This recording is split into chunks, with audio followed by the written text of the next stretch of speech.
नमस्कार, आप देख रहे हैं जीटीवी न्यू भारत। मैं हूं आपके साथ उजाला। आइए शुरुआत करते हैं आज की कुछ खास खबरों के साथ। भोपाल के अयोध्या नगर में रहने वाले टेंट कारोबारी हिमांशु यादव ने 11 अगस्त को अपने नरेला शंकरी स्थित घर के कमरे में फांसी लगा ली थी।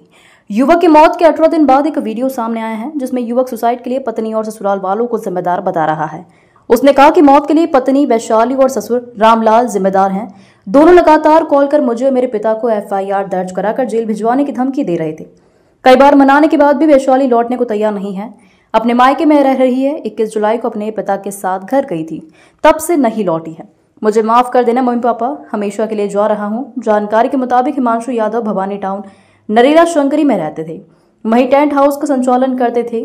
उनके पिता राजकुमार ने बताया कि 20-21 जुलाई 2025 के दरमियानी रात हिमांशु और पत्नी वैशाली के बीच विवाद हुआ था। ग्राम अबरिया उदयपुर जिला रायसेन के रहने वाले हिमांशु के ससुर रामलाल 21 जुलाई को घर आए थे। उनके साथ उनका बेटा भी था। दोनों वैशाली को साथ ले गए। कुछ दिन बाद हिमांशु ने पत्नी को लौटने के लिए कहा, वह आने के लिए राजी नहीं थी। कुछ समय बाद उसने हिमांशु से बात करना बंद कर दिया, उसका कॉल भी नहीं उठाती थी। राजकुमार ने बताया कि हिमांशु ने सिविल इंजीनियरिंग की थी, लेकिन वह स्वयं का कारोबार करता था। बहू ने मेरे खुशहाल बेटे को जान देने पर मजबूर कर दिया। राजकुमार के मुताबिक बहू कमरा बंद कर अधिकांश समय फोन पर व्यस्त रहती थी। मेरा नाम हिमांशु यादव है। आज मैं बहुत टेंशन में हूँ। इस टेंशन की वजह मेरी नहीं तो वाइफ है और वाइफ के घर वाले हैं।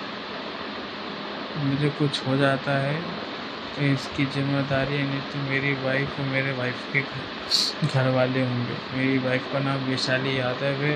उसकी मम्मी पापा नहीं तो उसको पता नहीं क्या सिखा रहे हैं, पढ़ा रहे हैं मेरे खिलाफ।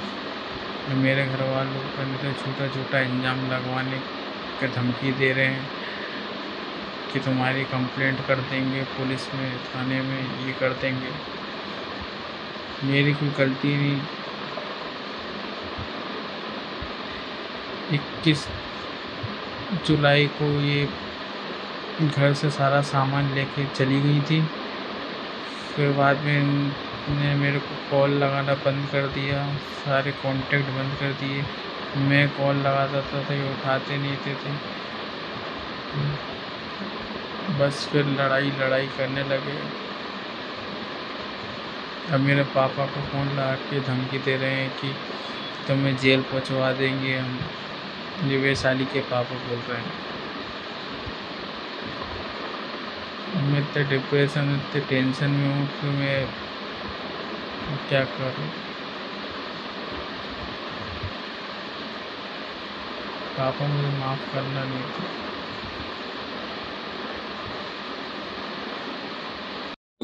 ममता यादव। किस प्रकार का विवाद होता था घर में और क्या घटनाक्रम हुआ है? वो तो बहुत मतलब हर कुछ बोलती थी। क्या बोलती थी? अपन उसकी वजह से मुँह नहीं लगते थे कि चलो यार अपन फैमिली को इधर है तो महिला पड़ोस से कुछ बोलेगी, अनशन बोलती थी। कुछ विवाद भी हुआ आपसे या किसी से विवाद घर में होता था? हाँ, हम लोग से मतलब बहुत मुँह चलाती थी और कोई ऐसा के लड़ने में बहुत बोलती थी। नाम बता दीजिए अपना। मेरा नाम राजकुमार यादव है। कहाँ के निवासी हैं? मैं भवानी टाउन नरेला जोड़ का निवासी हूँ। क्या था पूरा मामला, क्या घटना घटी आपके? पूरा मामला ये था कि जब से शादी की हमने छोटे वाले बेटे की, हिमांशु यादव की, जब से 2-4 महीने तो ठीक ठाक रही। इसके बाद बहुत परेशान करने लगी। कौन? बहू, छोटी वाली बहू। क्या नाम था उसका? उसका नाम था वैशाली यादव। वो इतना परेशान करने लगी कि कभी भी लड़के से पैसे छुड़ा ले जाए। वो टेंट का काम करता था, पैसे आते थे जेब में रखे रहता था, पैसे ले जाए। धमकी देती थी, हम लोगों को धमकी दी थी, सब परिवार को। और कहती थी कि तुम्हें उसमें फंसवा दूंगी, दहेज प्रथा में फंसवा दूंगी। हम लोग डर गए थोड़ा सा और सोचा भी मैंने कि बच्ची है, थोड़ा सा हम आज नहीं तो कल सीख जाएगी, माहौल में मिल जाएगी। वो तो आखिर में वो अभी 1 महीने यहाँ रहती थी, 2-3 महीने वहाँ रहती थी। बस इसके बाद में अभी गई तो आई नहीं। और लड़के का बहुत टार्चर करती थी, उसके घर वाले करते थे, माँ बाप मतलब दोनों माता पिता और किस प्रकार से टॉर्चर करते थे? मतलब उसको कहते थे तुम्हारे माँ बाप को पूरी फैमिली को फंसवा देंगे, बार बार एक ही चीज कहते थे, काहे में फंसवा देंगे? दहेज प्रथा में फंसवा देंगे, अलग रहो, मतलब हिस्सा लो, मतलब ये था थोड़ा सा, इतना परेशान कर रही थी कि और वो अभी गई, उसे हमने खबर भी की कि मेरे बड़े भाई की बहू खत्म हो गई थी 21 तारीख को गई वो, और 22 तारीख को खत्म हुआ। फोन भी लगाया था, फिर भी नहीं आई वो। जैसे इसने फोन लगाया कि आ जाओ वो घर में बड़े भैया की बहू खत्म हो गई, फिर भी नहीं आई। होता था वो तो, अब मियाँ बीवी में भयंकर विवाद होता था। हमसे तो फोन पे बात ही नहीं करती थी वो, हम फोन लगाते तो फोन नहीं उठाती थी। कहाँ बात करती थी वो?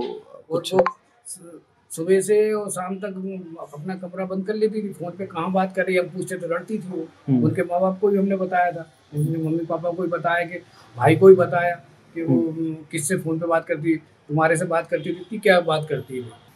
ये हमारे यहाँ तो कोई विवाद नहीं, खाने की कोई कमी नहीं, हर चीज़ की सुविधा थी उसको, मतलब बैग पहनने की, ओढ़ने की, सब कुछ सुविधा थी। मगर उसके दिमाग में क्या चल रहा था, क्या नहीं चल रहा था, अब ये तो वही जाने, ईश्वर जाने। शादी को 2 साल हुए, 7 तारीख को 6ठा महीना 23 में शादी हुई थी उसकी।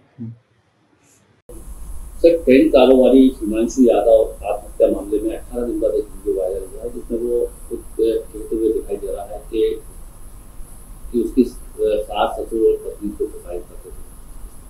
ये थाना अयोध्या नगर की घटना है। इसमें एक मर्ग कायम हुआ था, जिसमें एक हिमांशु यादव नामक व्यक्ति द्वारा सुसाइड किया गया था। इसमें मर्ग जांच में इसमें इन्वेस्टिगेशन किया जा रहा है, जो भी विधि सम्मत कार्रवाई इसमें की जा रही है।